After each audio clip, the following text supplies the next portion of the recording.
Hey everyone, it is Stephanie here with Infernal TV, and I'm here with Tom Fountainhead of Changeling. So, how are you? Honest answer, tired as fuck. I can But I'm good. imagine. You had a busy couple weeks. Yeah, and it's still ongoing. So work on the album hasn't stopped, even though it's come out now 1.5 weeks ago. I'm still working behind the scenes. So there is light at the end of the tunnel, but it's gonna be a little bit still.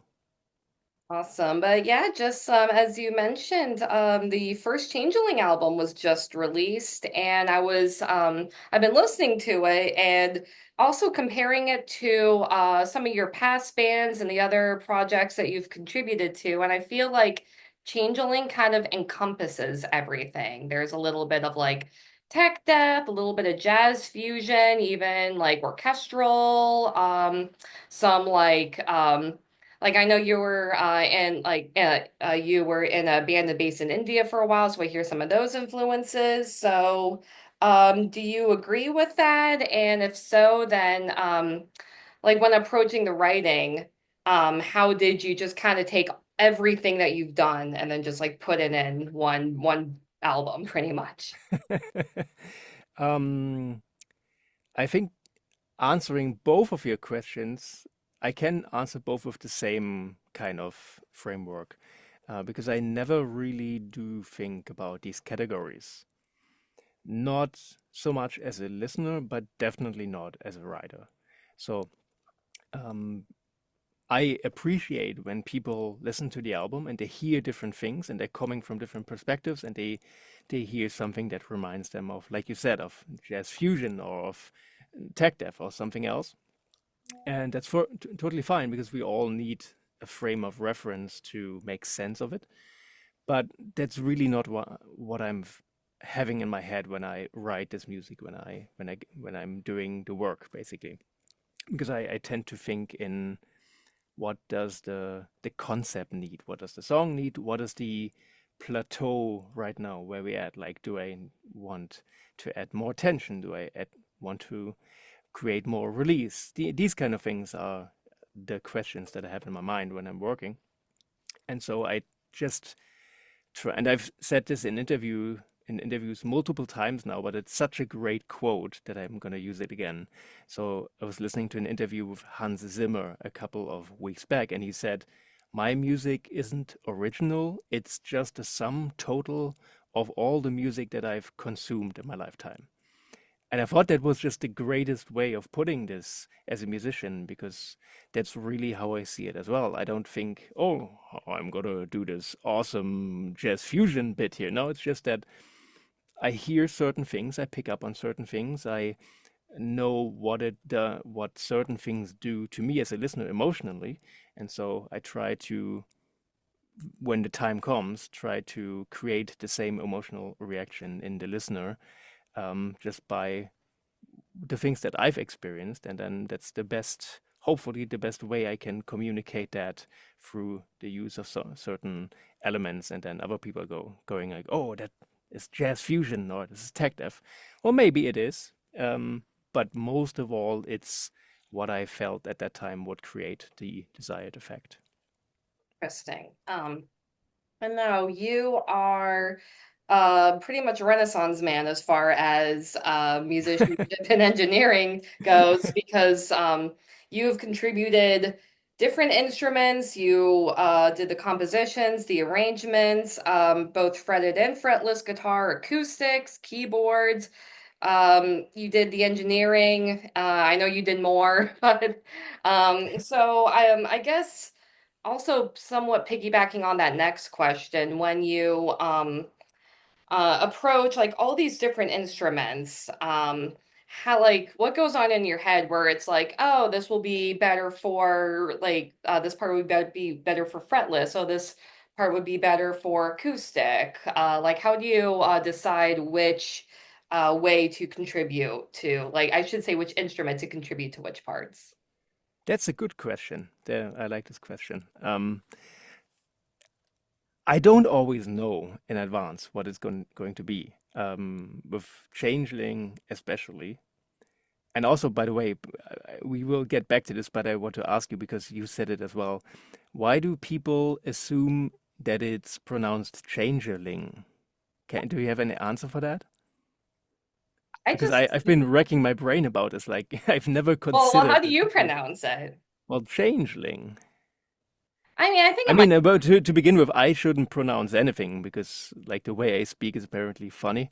But you know what I mean? I never considered that people would have different pronunciations of the I word. think it's just a different accent. It could vary. I don't know. I mean, I'd say ask your band members, like see how they all, because I know you have different, I'll ask about your different band members, but how Yeah. they all pronounce changeling. It's like So, changeling. Like that's how sorry I, for hijacking the question, but I've been asking myself this since I've started this press run because everybody has kind of like a different way of saying it, and I thought this was an obvious word that's like it's this specific thing, and then that's what it's going to be forever. But apparently not. Anyway, sorry to get back to your okay. question. Um, the fretted and fretless thing is not that easy to answer because oftentimes I write a part on a fretless instrument and then it ends up being a fretted part and vice versa. So it really depends on can I play it as well as I can. You know, with the fretless instrument, oftentimes that is an obstacle. And then, you know, the final product comes out and people see me play these parts and they're like, oh, he's so good. But like those are the parts that I can make work. Oftentimes there's parts that I really can't make work and then I end up defeated. um, but it's a bit of a roundabout way to say that it really depends on how adept I am at realizing my own vision. If I could, I would play everything with fretless guitars because it's just a cool thing to do and it challenges me and I think it's um maybe it's ego, maybe it's like an a certain kind of philosophy behind it, but I just really like to push the envelope of what has been done before. If I can, I really like that as a contribution that I can make.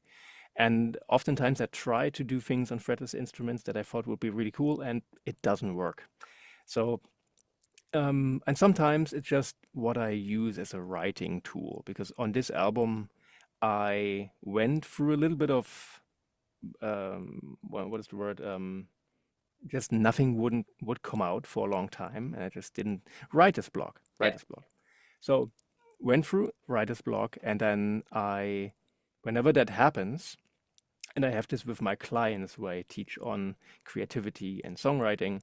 Whenever they're going through a writer's block scenario, I encourage them to pick up an instrument that they can't really play well and just mess around and use that as a tool to trigger new ideas because then that sidesteps the perfectionistic part of your brain that needs it to be a certain thing and that can be quite limiting in your creativity. So practice what you preach, right? So in this case, went through the same thing, and then I had done a ton of work on the oud on the Amok Symphony album, but I still consider myself a complete hack. Like I can barely make my way around the instrument. And then I just sat down for a month or so with the oud and wrote part after part after part. And then basically all these little oud parts became the themes and the main ideas and riffs that later then became the Changeling songs. So obviously that led to a lot of the parts being fretless because oud is also a fretless instrument. And so sometimes I would lose the essence of the part if I adapted it to a fretted instrument. So yeah, there's no clear answer to this, but I try to do as many things fretless if I can. Oftentimes it doesn't work. And yeah, That's so interesting. Now let's go back to your lineup. I mean, I honestly think you have the best lineup for this project. So I mean, I guess I do too. So I guess when because I did was like as I told you before, I was watching a couple of your other interviews, and I know that in one interview you said that this was originally supposed to be a project with Christian Munzner, and then things didn't work out, and so then this was largely your project, and then I guess from there discuss how like what gave you the idea to approach Morean? What gave you the idea to approach Arran and so on and so forth? Yeah, like you said, initially it was to be a duo project with Christian Münzner because I didn't really want to revisit the technical death metal style and sound. Too many traumatic memories. And so that kind of blew the thing open again for myself. And then the first person involved was Mike Heller on drums for the main reason that we had met in person and we hung out and we had a good chemistry going, and I obviously appreciate the hell out of his artistry as a drummer. And he was the first person that both Chris and I had talked about as a potential drummer when it was still a duo thing. And so I was just saying to him, "Hey, listen, Chris and I are not going to continue working on this together, but I am going to keep riding in this direction. Do you want to stay on as the drummer?" And he said yes. And then I think the next thing that happened was me asking Morean, just because he is literally the only person that I could imagine for this project.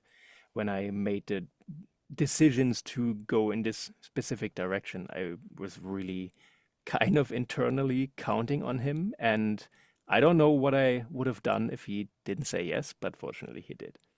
And yeah, we've been friends now for many years, and just I have the utmost respect for him as a human being and as a musician, and we have, I think, a lot to say to each other on a lot of different levels, and I think it shows on this album. So he was my one and only choice. And then from the core band, I only wanted to work with people that I had met in person and had spent time with, and I didn't want to repeat a scenario like on another project in the past where during the recording it just turned out that this person that I was with would be the last person on earth that I would ever make a record with. So one definitely did not want to repeat that. And so I looked to somebody who I had also spent time on tour with, and I thought at the time was the perfect bass player for this project, but it didn't work out for scheduling reasons. And then I don't remember who hit up whom first, if I talked to Aaron or he talked to me, whatever. But I was aware of his playing and I was a fan of what he did, but I'd never really spoken to him or met him. And we had never interacted. But yeah, I knew that he would be very fitting for this project with all the different things he had done and uh, albums that he's done that I really liked and so on and so forth. So we started working on this, and today I can confidently say he is the best person for this project by far. And I'm glad that I can consider him a friend now. He's amazing. He's extremely cool to work with, just a great guy. And I mean, his bass playing, I don't think needs any any hyping up because it's just so good that anybody who hears him on the album will have the same reaction, I think. Nice. I was when I got the press release and I was reading your bio and I saw Aaron was playing bass and I was so happy because I think he's so underrated. And as you said, he's the nicest guy ever. Met him on tour with Vervum years Mhm. ago. And now Awesome. because I realized I never wrote this in my notes. Is Morean only doing vocals or is he also contributing guitar on this album? No, Oh. he's doing vocals. Well, he did contribute flamenco percussion because he also he has a background in flamenco performance. But yeah, I don't know if this comes through from the press infos, but for the longest time, basically until the album got signed, it was basically the next Fountainhead solo album called Changeling. And while working on it, because it's my material, my yeah, my concepts, my production, everything, um, nobody really thought of this as anything else than the next Fountainhead solo album called Changeling. And then when Season of Mist came into the picture, they strongly suggested that we make this a dedicated project for obvious reasons, and also because from the beginning I had wanted to have like a steady core band on the album. And if you know my previous solo albums, there's the opposite. There's different musicians on every song. So this one, I really wanted that consistency. And so it's a band on this album anyway. So I think it all really came together, and now it's Changeling, the band. Nice. That's awesome. But I know, as I said in previous interviews, you said that you would like to tour. So if when you start playing live shows, would Morean also be playing guitar, or will you get a fill in, or will you handle all guitar? Um, any That's a ideas? good question. The honest answer is I don't know really, because we have received exactly zero offers, which I hope changes very soon. And we're definitely, or I'm definitely looking also for booking help to, just play everywhere and get this material on stage. And if that means that I'm playing guitar by myself, if there's stuff coming from the backing track, if Flo Morean would play guitar parts, any of those possibilities would be on the table. Um, but I think probably Flo wouldn't play second guitar just because it's not his material musically. And I think when he writes for Acolyte, he can already kind of organize the guitar parts so that he has the the concentration and mental fortitude in each and every part to do both in the best possible way. And because this material musically wasn't written for him, but he came on after the music was largely done, um, I I don't think he'd have such a great time doing both at the same time. I wouldn't know. I mean, fortunately, nobody will ever hear me sing this material or any material for that matter. But if I imagine playing this material and then doing the vocal lines that he does, I don't know if that is even possible to pull off. But so you never know. I would love to have him beside me on stage in any capacity. And maybe he will play some guitar if that happens. But I think for now, I'm just thinking of him as the front man for this project. And then we'll take it from there and see what happens. Nice. That is very interesting. So now let's talk about your guest musicians. And again, looking at the press release, it's just this big paragraph Yeah. of all the different music like guests you had on this album. So I mean, if you want to go into every single person you had, or if you just maybe want to highlight someone like the main, some of the main contributors. Well, whatever you think is best. Oh man, that's so difficult to do because then I don't want to leave people out. Um, Or maybe yeah, like song by song, like however we want to oh, organize. we can totally do song by song if Yeah, that like. works. Yeah, so let's start with the first song, Introject.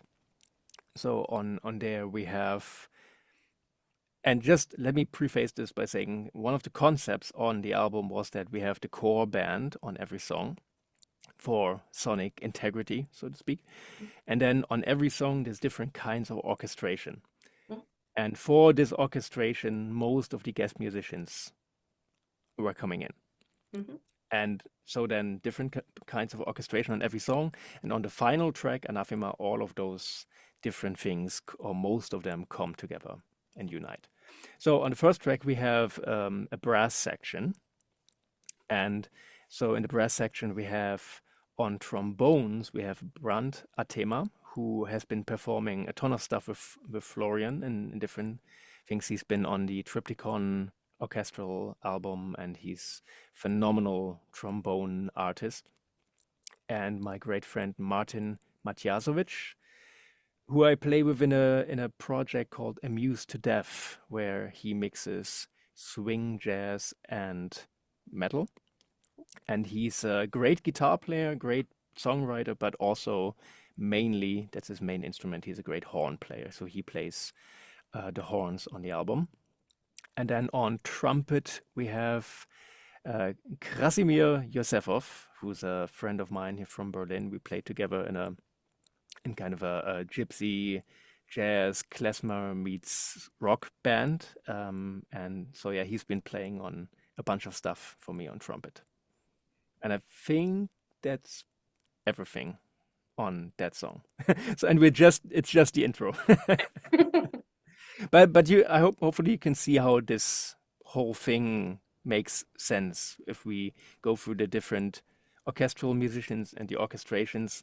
Like it's not like the the people on the album are there because hey, let's phone up a couple of buddies to jam. It's like the orchestrations were done over a long period of time, and then I tried to do everything for real in actual live recording sessions, and that required a ton of different musicians over a longer period of time. And so the list kept piling up and got longer and longer.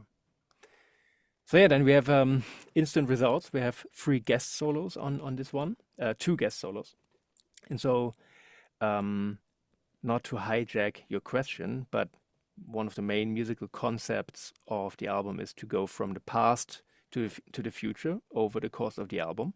And so in the first, and it's 4 chapters on the album. In the first chapter, it's mainly about paying tribute to the past. So my own past with death metal in general, but also the roots of the genre, and paying tribute to my favorite bands. And so on that song specifically, there's a lots of obscura, kind of referencing, but also mainly it's a tribute to Focus from Cynic, which is one of my favorite albums of all time. And so wrote the song, also instructed Arran to really go into this influence by Sean Malone, the legendary bass player by Cynic. So the bass tone goes in this direction. Mike plays certain beats that are really signature to Sean Reinhardt style. So it's all like Cynic-ish. And I even put the fade out at the end, which is a Cynic thing to do. And I've been annihilated for this in comment sections and reviews. Everybody calling the fade out a lazy thing to do. Well, apparently nobody gets the reference, and I thought it was obvious. But anyway, so and then I really thought it needed some legitimacy to really drive the point home. And so I asked Jason, who I had been talking to a few times online, and fortunately he was up for it and played this super cool guest solo at the end. And then in the middle section, it's me on the first guitar solo, and then it's my buddy Bill from every band under the sun. Like he played in Sabotage and Trans-Siberian Orchestra with UDO, Udo Dirkschneider, with Doro, with Northtail, his own band. Just a ton of awesome bands. And yeah, we've been friends for years. So it was cool to have him as well. And he also plays with I Am Morbid, where he plays with the former Morbid Angel musicians. So that's also a cool little way to get that in there. So yeah, that's that song.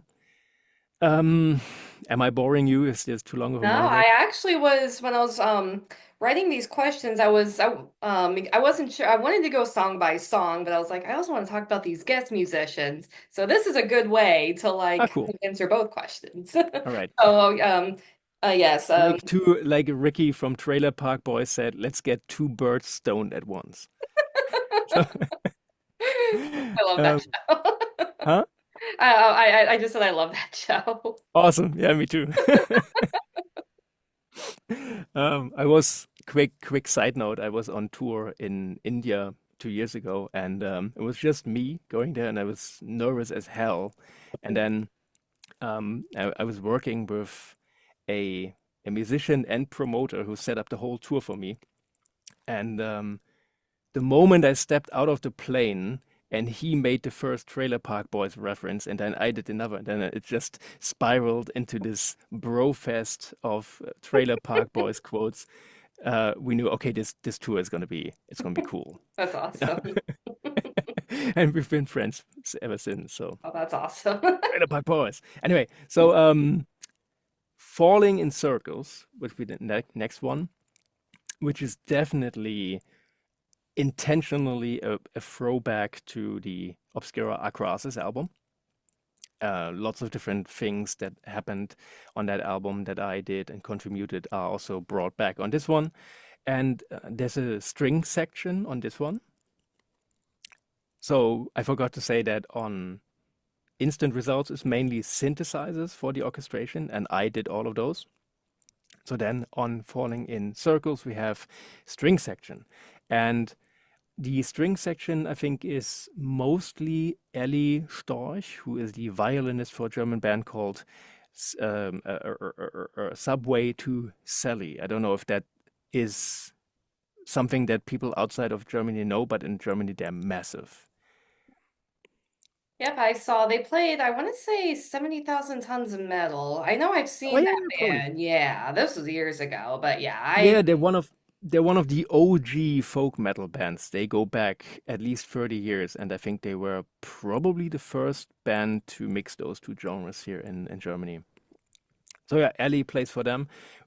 We've been friends for years, played together on numerous occasions, and I also subbed on guitar for her solo band, so she was an obvious choice, and she played most of the string instruments. And I think Matthias Preisinger, who co-produced the album, who's my musical partner in crime and has been for the past, I don't know, 15 or so years, he did the rest. And yeah. So that's that. Then we have World, What World? So that's an interesting one because we have an ensemble, um, and an ensemble of horn players playing a horn section, obviously, but then also doubling on Wagnerian tubes.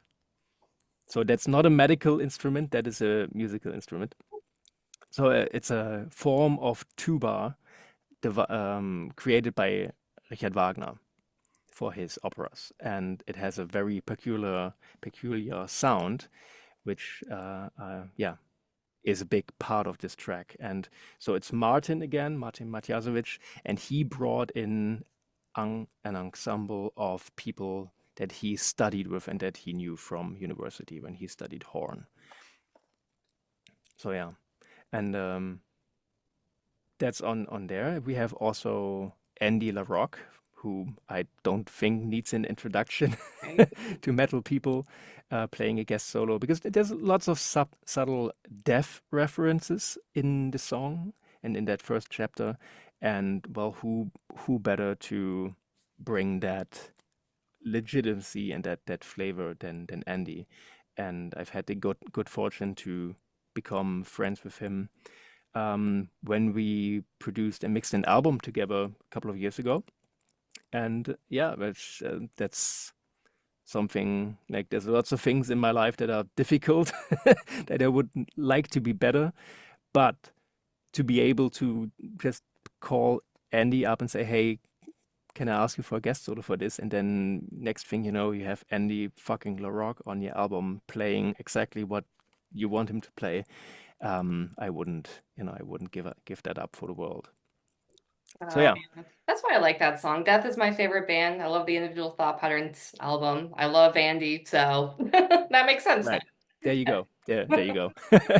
I have no objections with this statement. Nice. So yeah, and then we have this little interlude, which is comprised of the same material than What World, and we have an Israeli pianist and singer called Moran Magal, who I know from Berlin. She's a Berlin person, and we've met on numerous occasions. And she performed the piano parts, and then the horns on those are the same ensemble from World What World. Hmm. Right. So then we go into the second chapter. So on Changeling, we have a full choir for the first time, and so that's a um, a person called Sarah Robalo. Sarah, if you hear this and I butchered your name, I am truly sorry.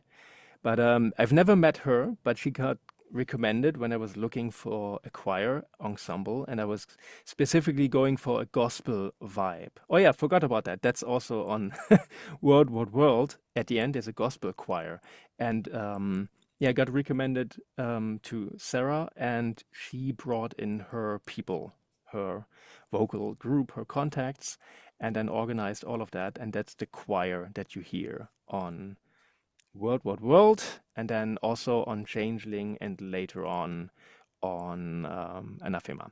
And I can't say too much about the individual members of the choir because I've never met them because Sarah organized all of that. But everybody keeps asking me if it's John Sheffer from Iced Earth singing in the choir, and I can assure you it's not. It's just a Hmm. person with the same name. And also politically, I do not think I would want to have him on my album. Understandable. So Yeah. just to clear that out. So yeah, and then on Abyss, we have a female choir, and that's all just one person. That's a singer from Berlin called Eva Bonham. And oddly enough, I got introduced to her because she's the then girlfriend, now wife of another acquaintance of mine, of Florian from Ingurgitated Oblivion. And then she became my therapist for a little bit, and she's also an amazing singer, musician, and she has a certain timbre, a certain quality to her voice that I thought would be just perfect for this song. And I mean, the lines that she had to perform, being microtonal in nature, were really demanding, and she gave it her all. And I think the result is really awesome and special. And yeah, that's her. And now, in Real general, quick, we do have 5 minutes left to this oh interview. no, I'll try to speak in double time now. Okay, so so then on the entire album, and especially on Abyss, the backing vocals want to really highlight because a lot of people thought it was Flo, but Morean sings all the main, like, the commanding death metal voice, but then all the harmonies, the high stuff, and like these pitched scream choirs, that's all my friend Alex. It's his birthday today, so shout out to Alex. Yes. Happy Alexander birthday, Kersky. Alex. He's the vocalist of a band called Via Nova, super cool progressive metalcore band who are making quite a buzz right now, and he's done all of those choir thingies. And him and Morean, they match perfectly by pure accident, and just thought I stumbled upon something cool, and then we ran with that. Yeah, and see, now I've used up all of our time, and we're not even in the last two songs. But then, yeah, in the last two songs, it's all of the above and a full orchestra. And I hope I'm not forgetting a ton of people. Yeah, there's James, who's also in the Obliviscaris now, on the final track for some narration. There's Stefan Prost, who did church organ on the final track. Um, and so on. There's Jan Ferdinand, who did vibraphone on application, which is really important to the track, and so on and so forth. Yatsiv Kaspi, who's an amazing percussionist, used to play with Orphaned Land. He did all the percussions. I'll leave it at that. If I forgot anybody, please just hit me up and tell me how much I suck. Or or you can contact me and then I'll write your like who you are, your instrument, which song you were on in Yes, the please. description of this video. Yeah, yeah. There's Um so many cool people on this album. but yeah, so this is the last question. Feel free to discuss And I mean, I know we talked about a lot in this interview, but feel free to mention anything that we haven't covered. I don't know. Why is peanut jelly butter so nice? So we'll end it with that. All right, everybody, thank you so much for checking out this interview on Changeling. Self-titled album is out now. It's everywhere where you listen to music, streaming platforms. You can purchase it online, all that fun stuff. If you are a promoter, please hit these guys up. If you have a booking agency, please hit these guys up because I would like to see them live. I'm sure other people want to see them live and they want to play. So. Awesome. Yeah, definitely get these guys on the stage. And otherwise, thank you for listening and stay metal, everyone.